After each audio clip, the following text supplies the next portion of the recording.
The following is a special presentation of Tony Kurre Radio. From hot dogs to cool kitties, this is Darkside of the Pooch. Dr. Ram, what you got, baby? Yes, you howl so loud it knocks you off. I love that, man. This is Darkside the Pooch. You can hear it every single Monday through Friday right here on Tony Kurre Radio. We're happy to give it to you 5 days a week right here at 7 p.m. Central Time. That's Monday through Friday. And also, of course, wherever you get your podcast, Tony Kurre Radio Podcast. That's TKR, Curry with a K, Tony Kurre Radio Podcast. And always brought to you by Ed's Pet World. Do you have any birds? Have you ever had any birds? I've never had any birds because I feel like they're really messy, and my kids are messy enough. Maybe I would like to have a bird one day because they're really cool, but I just have too much to clean up as it is. They got a awesome cockatoo down there. I've never seen a cockatoo down there. Of course, they're home of exotic pets. They got everything from all kinds of tortoises and turtles and different types of fish and tarantulas and chinchillas and ferrets and they got it all. Plus, Seth, of course, goes all over the country looking for great toys. Unopened, still in the box, vintage, collectible toys, watches, the whole 9 yards, Star Wars stuff. He's got it all down there. So if you find something in the attic that's still boxed up, or maybe it's not, you want to trade it in, you can do that at Ed's Pet World. They've been in business for over 50 years. They do fantastic work. How do you reach the Rossbridge Animal Hospital? Well, first of all, you go to Rossbridge, or you can call them at 205-208-0301 at Rossbridge Vet on Twitter, the Rossbridge Animal Hospital right there on Facebook. I'm going to get right into it. Only the second time in the last 100 years in Australia last week, this happened when a pet killed his 77-year-old owner.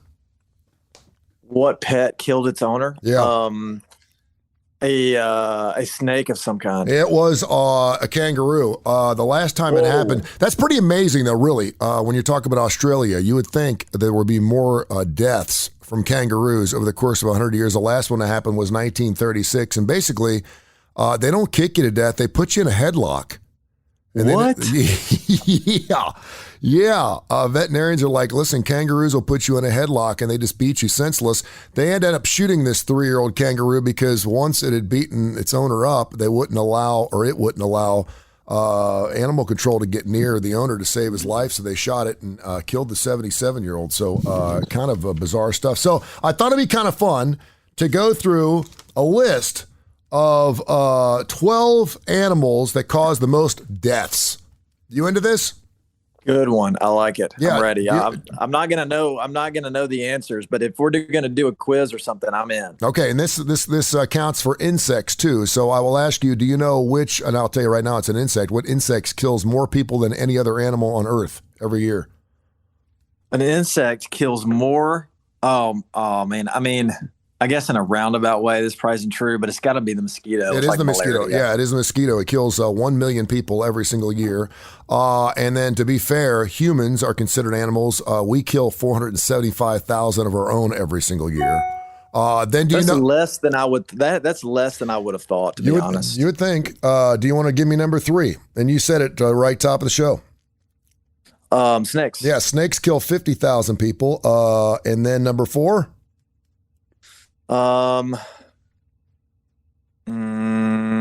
You see them every day. I guess dogs. I'm going to guess dogs. Yes, dogs, 25,000. You're doing good. Then forsake it because you're never going to guess this. 10,000 people a year die from tsetse flies or freshwater snail bites. Tsetse flies. Yeah, that carries a really bad disease that I cannot. It's some kind of like dengue fever, maybe. Yeah, I think you're right. But I didn't know about the freshwater snail. We caught a snail down at the beach, and it was actually inside of a shell. I found the shell, and I thought it was a big shell, and I thought, wow, this is really cool. It was one of those cylinder kind of shells, and all of a sudden, this long antenna came out, and I come to find out that it was a poisonous snail, and if it stings you, it can cause some serious harm. It could actually kill you. I was going to ask you what the problem was with the snail, and I guess it's just poisonous, like stings. Oh, and I had this thing crawling up and down my arm and everything because it was huge. It was super cool. But when that stinger comes out, man, you want to stay with tapeworms. Kill 2,500, crocodiles 1,000, and then do you want to take a stab at the last 5 at all? The last 5. Well, So we're talking just pets, right? No, we're just talking animals. Okay, animals, period. Hippos. Yeah, hippos, very good. Hippos kill 500. You got 4 more to go. I don't know. I guess I'll say in the jungle, lions, tigers? Lions, you are so good. Lions and elephants both kill 100. Now you got 2 left. Are there any more insects on there? No. All right. I don't know. A wolf kills 10 and a shark kills 9. I should have guessed a shark. That was silly not to guess. So there you have it. And kangaroos obviously kill 2 in a course of a 100-year period in Australia. Info at TonyCurryRadio.net. Info at TonyCurryRadio.net. We got some great emails. We got some follow-up emails from last week's show. We had the most listened show we ever had last week, by the way. All right. People are loving it. It's growing every single week. It's great. And of course, a lot of people don't have time to listen to it every single night at 7 o'clock here on TKR. And it's fine. That's why we put it up on podcast. Search Tony Kurre Radio Podcast, and you can listen to any of the shows. So we'll get into some of these coming up in a second. I did want to mention this show is being recorded here on Monday, the day that we laid the Queen to rest in peace. But we had a great email here from Sissy in Pleasant Grove that had to do something with the Queen. She heard our show last week talking about the corgis. She said, do dogs grieve when they lose their owners? You know, we always think that owners grieve, obviously, when we lose our pets, but sometimes it's just the opposite. Normally it is someone that's of upper age, and the Queen was 96. But do dogs grieve the loss of their owners? And if they do, how can we help them? I can only go with what people have told me, because dogs can behave in a way to make you think one way or another, but you're not going to know definitively because they can't tell you that they're sad or they're depressed or whatever. But people over the years have told me that when a family member dies or when another pet dies, they feel like that their pet is mourning and isn't as active as it has been in the past, or is not eating much as it has in the past. And who's to say that that is not true? Yeah. Some of it might be, projected potentially, because we get sad when a pet dies, and we get sad when, someone in our household dies, a person dies. So I think that I've had enough people tell me that they feel like that their dog is having emotional changes when that happens. So I feel like that they do get sad, but it's hard to say for sure. Yeah, I want to say that they do because we talk about man's best friend, and we are so close to our animals. But I also think it may have something to do with how losing a human being, a pet has to change its routine.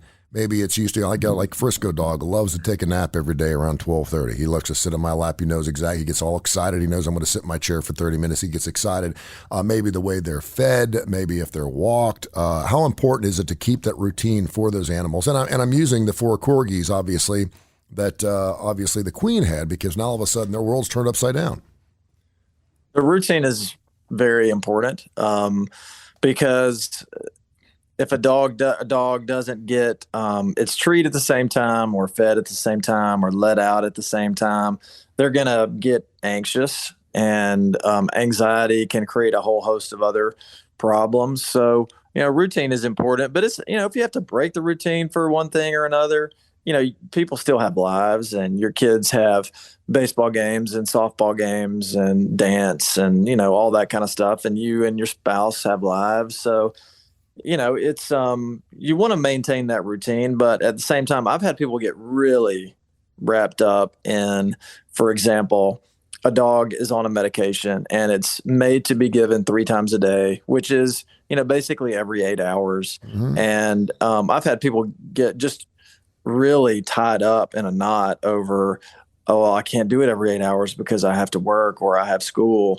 And it really bothers them that they can't do it. But that's just a part of life. And in situations like that, you just do the best you can. And if you can't hit it exactly, just hit it as close as you can. There it is, Darkside the Pooch. He is Dr. Rab Stewart, the Dark Side of the Pooch, Rossbridge Animal Hospital show. And, of course, we get after it every single Monday through Friday at 7 o'clock Central Time on Tony Kurre Radio, wherever you get your podcast. We're on every major industry out there, so you will find us, Tony Kurre Radio Podcast. Look for Dark Side of the Pooch. Make sure you put of the Pooch on there, and you'll find our show. Also, info at TonyCurryRadio.net, info at TonyCurryRadio.net. A lot of follow-up emails we'll get into today, including this one here from Caden in Tupelo. He had heard the story about how your dog always runs away is like, man, if the veterinarian's dog's running away, I've got some major issues.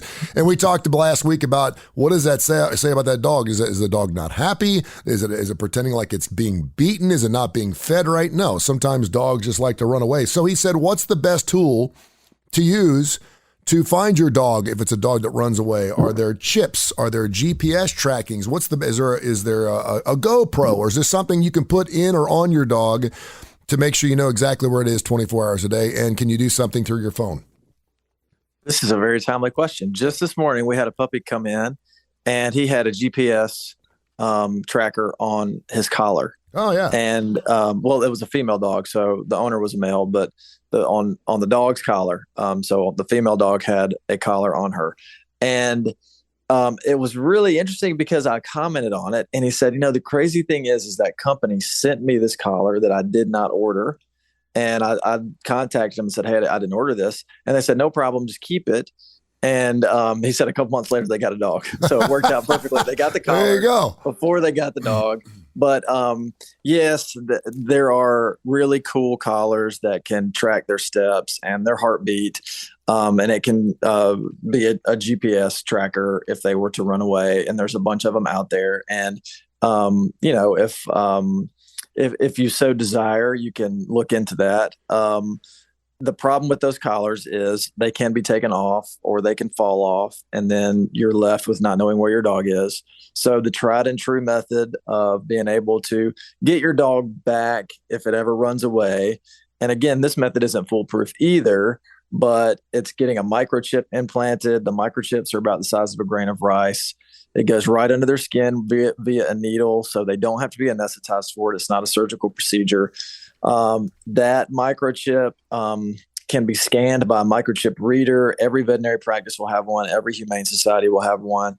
And any lost pet that winds up at a practice or winds up at a humane society, they will be scanned with the scanner. And if they have a microchip, the microchip number will pop up. And then the practice or the humane society will call the company, and then the company will call the owner who that chip number is registered to. So there's really no great foolproof method because the collars can fall off or be removed. And if the pet is microchipped, if they don't find their way to a veterinary practice or humane society, then they may never get reunited. But those are the two best ways. And I would encourage everyone to have their pet microchipped, and it's not expensive. To get that done and also have it registered nationally. The client that I talked to this morning, he said that the free collar that they got was actually a $300 collar. So those things are kind of expensive. So not everybody can have the luxury of having that, but the microchip is very economical, much less than $300 depending on where you have it done. And again, with the microchip that works great, assuming again that it's someone finds it and takes it to a veterinarian or takes to a dog pound or somewhere where they could scan those things. Obviously, if your dog is stolen or it's hit by a car, unfortunately, or just gets lost in the woods and can't find a way back, it doesn't do any good. Is there any type of chip that you can put in your animal that has some type of GPS thing where you can actually see where your dog is, regardless of whether it's chip or not? Is there a GPS that you can actually install in your animal? Not that I'm aware of, but that would be cool. I'm sure it's probably coming. But I'll tell you one thing: they're never going to put one of those things in me without a fight. You may already have one in there, brother. You just don't know it, man. Oh, now that'd be something, wouldn't it? We used to need to write a movie. Let's write a movie about that. I have always wanted to put a GoPro on my Lizzie, my blue heeler, which is not over here. It's over my ex's. But that dog always runs away, and I've always wondered where the hell it goes. I know it goes in our backyard. I know it goes down to the horse pasture, but sometimes it'll come back 3 or 4 hours later, and I'm like, I want to know where that dog went. It would be kind of cool. All right, Dan in Fort Worth. Can dogs sleep with their eyes open? Yeah, for sure. I mean, my dog will do it from time to time.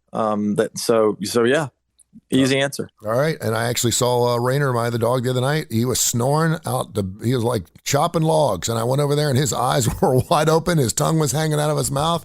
And he was snoring, man. He was loving it. Hey, before we get to some more emails, Tony, Info at TonyCurryRadio.net, info at TonyCurryRadio.net. And of course, again, brought to you by Ed's Pet World. This is Rossbridge Animal Hospital's Darkside of the Pooch. You can contact Dr. Rev for any of your things. If you need someone to watch your pet, boarder them or something like that, make sure you call them early because they're always packed up. 205-208-0301. They're the best. Rossbridge Vet on Twitter and the Rossbridge Animal Hospital on Facebook.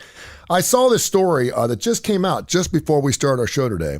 The pet foods ingredient market right now is valued at $32.2 billion a year. It's going to go up to $44.5 billion by 2027. And of course, a lot of people are saying why. It's an increased spending on health types of foods in the focus, or it's health-focused pet food increase, should I say. And I think it's interesting because you almost can't turn the TV on and not see, first of all, there's delivery services. I get that. But as far as in stuff that now goes in the refrigerator and it's pure, it's organic, they're getting away from the dusted stuff. You're getting away from the Purina style type of dog food. Does it make that big of a difference in your dog's health if it's got more healthy food? I think that the healthiest foods are the kind of that have been around for so long. Everything is about marketing, and, lots of companies and lots of products have really great marketing. And I would put dog food up there with, just some of the best marketers ever. Yeah. Because that's basically all it is. They tear your heart. They tear your heart out. They make it sound like dogs hate that crunchy stuff, and they love it, don't they? Yeah, that's all it is. And look, if there are some people that have a really hard time feeding their dog the same thing over and over again, and the stuff that just looks like it's just commercially produced, mass produced, looks like it'd be the most bland, boring stuff ever. But it really is the healthiest thing that you can feed your dog, depending on which brand you choose. If your dog likes to eat a new food that's one of these refrigerated foods and it looks like actual food that people would eat, I'm not going to tell you not to get that, because maybe it is something that makes your dog, his appetite or her appetite, go crazy, or cat. But for me, I have fed my dog Purina food for their whole lives. And, my dog is still at the bowl twice a day, waiting for us to feed him. I know the ingredients that are in there. I know that everything is where it needs to be, the vitamins, the minerals. And, these dog food companies do not pay me. And I'll be honest with you, I would love to just totally be out and not carry a single bag of dog food in my office. Yeah. But we do it because our clients need it, and it's all marketing with dog food. So I would say that just pick whatever you feel like your dog or cat likes and make it something that, they're having normal bowel movements and they're formed and they're not having GI problems, they're not vomiting, and stick with that. The more you change it up, the more likely your pet is going to get some GI problems, which is going to put you in a veterinary practice and make you spend money. So find a food that they like. If they eat it, stick with it. If they stop eating it, give them 48 hours. Don't feed them anything else. Don't rush out to another store and get another food, because then if they do eat it, they're just training you to spend a bunch of money and get different food time after time. But if you have a small dog, obviously you may not want to wait 48 hours, because then they could have a problem with their glucose, their blood sugar get too low. But if you have a medium, a large breed dog, and they turn their nose up for a day, just give it time. If it goes 2 days, then you probably need to get into a veterinarian and be sure they don't have a GI problem or an ailment or, an injury or something that's making them not feel good. But otherwise, don't let the dog train you. Yeah, and you got to consider that dogs, you're talking about an animal that will eat its poop sometimes. They'll eat socks. They'll eat condoms. You know what I'm saying?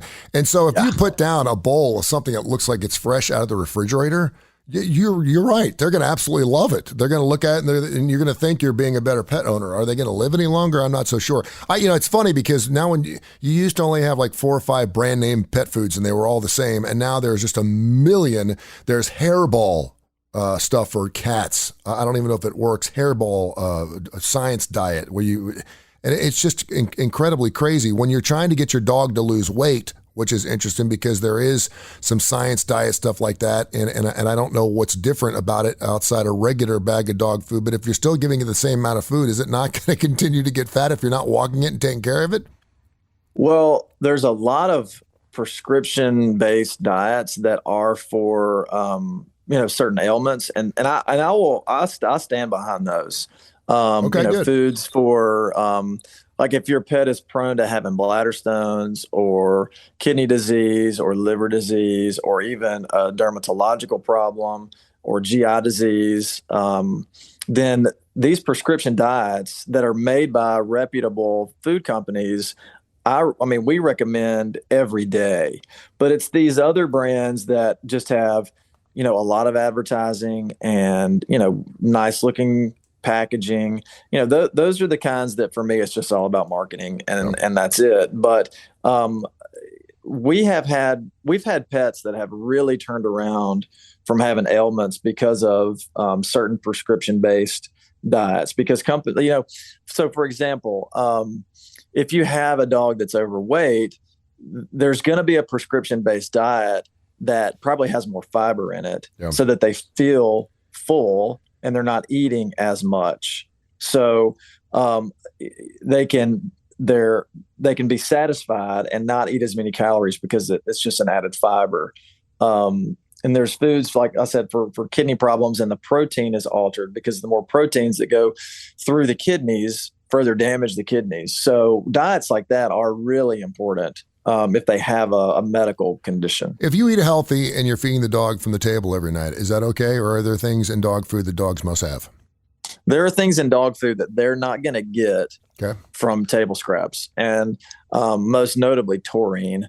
Dogs and cats and dogs need taurine, but cats need it even more. It helps with cardiac, their heart health. So if you're just feeding your pet leftovers, they're missing out on some things that are not in our food, but they are in dog food. There you go. Info at TonyCurryRadio.net. Info at TonyCurryRadio.net for your emails, brought to you by Ed's Pet World down there in Homewood. For nearly 50 years, I've been doing exotic pets and now do toys. Of course, you can find Rossbridge Animal Hospital on Twitter at Rossbridge Vet and Rossbridge Animal Hospital on Facebook. Stella in Louisville was listening last week and she heard you talking about Dinosaur Jr. She asked Dr. Rab, what's your favorite bands that are named after animals outside fish? Well, I guess you'd have to put Dinosaur Jr. up there. Yeah. We got Steppenwolf. I pulled a couple because I was thinking we got the Eagles, we got the Scorpions, we got Turtles, we got the Beatles, Whitesnake, the Monkees, Three Dog Night. There's a bunch of them. The Beatles have to be way up there. I mean, I guess if like in importance of music, the Beatles may be number one. Now, they're not my favorite to listen to, but they're really good. So I would say, if the Beatles are not number one in my favorite, bands to listen to, they are definitely number one on the way that they influenced music. So them, and then the Eagles, I have a love-hate relationship with the Eagles because I guess maybe it's just that they're so good and they've been played so much that, some of their songs are tough to listen to. Like I could go the rest of my life without listening to Hotel California or Witchy Woman. I can go the rest of my life without hearing those songs. But the Eagles do have some classic songs that are really good and I could listen to over and over again. So the Eagles are up there. The Scorpions, not so much. Whitesnake, not so much. You seem to be a White Lion guy to me. What? Say that again. White Lion. What? You seem to be like a White Lion. Didn't they have a song called Cry or something that was a big hit? White Lion. Don't you remember White Lion? I don't remember White Lion. Well, you need to pull up White Lion. All right. I think it's good. No, I think the song's called Wait. I think it's called Wait. Okay, I'm going to pull it up after the show. White Lion. I'm going to listen to it, and I'll come back. Do that. Tiffany in Knoxville said, wow, what a great show last week. I learned about the sex of turtles, and she said for years she's been allergic to cats, and now she found out she ain't allergic to cats. She's allergic to their saliva, to their spit. She wants to hear some other Dr. Rab nuggets that she never knew about. Do you have Oh, man. I mean, and you've given out some things that was pretty amazing. I really, if you asked anybody, I bet you 99% of the people out there didn't realize they're not allergic to cats. They're allergic to their saliva. I had no clue. I thought that was a great little nugget.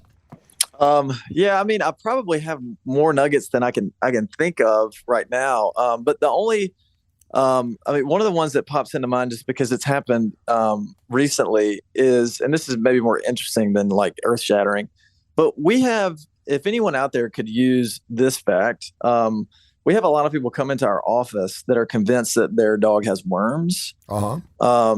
But the worms are invading the poop after the dog poops, and the worms are from the environment. And these worms look more like slugs. And so, people are real concerned because, if your dog poops and you're not, most people in our area, they have a fenced in backyard. And so the dog goes out and it poops and the owner's inside. They don't need to be outside with the dog. Yeah. But then later on that day, or maybe the next day, they're out there scooping the poop out of the yard and they see, these slugs on it. So if you see kind of like brown slugs on the poop, it's most likely not a parasite.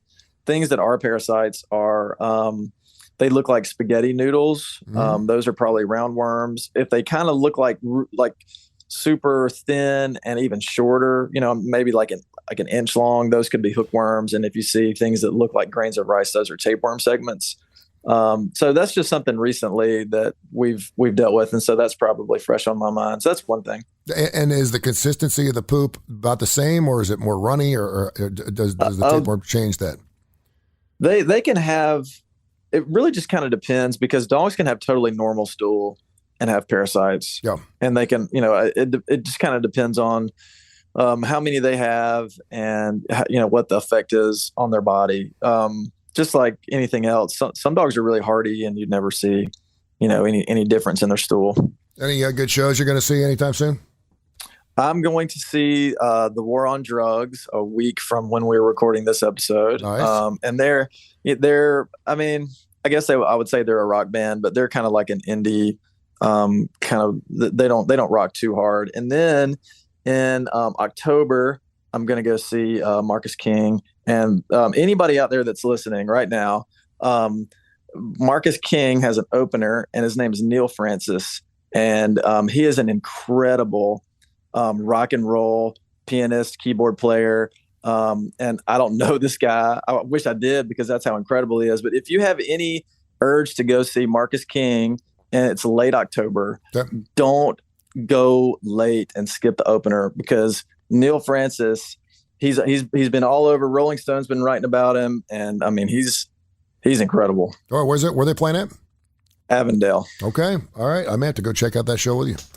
Yeah, great stuff. There is Dr. Rab Stewart. It's always brought to you by Ed's Pet World, home for exotic pets now for nearly 50 years. They've got every exotic pet. They got chinchillas, they got ferrets, they got a cockatoo down there. It's beautiful. They got a legu. I mean, they got all kinds of really cool stuff. We just like to go walk through the joint. I bought a lot of stuff down there too, but they got wonderful stuff. And as you walk through, you'll realize there's just a boatload of toys too. Seth's done a wonderful job traveling the world, pulling all kinds of vintage collectible toys, stuff still in the box, watches, the whole 9 yards, Star Wars stuff. If you got some stuff up in the attic, you want to buy, sell, or trade, they'll do it with you down at Ed's Pet World. It's about 50-50 now, toys to pets down there at Ed's Pet World. Check them out. They do wonderful work, and we love having them on here with Darkside of the Pooch. You can find Dr. Rab Stewart at the Rossbridge Animal Hospital, 208-0301, 208-0301.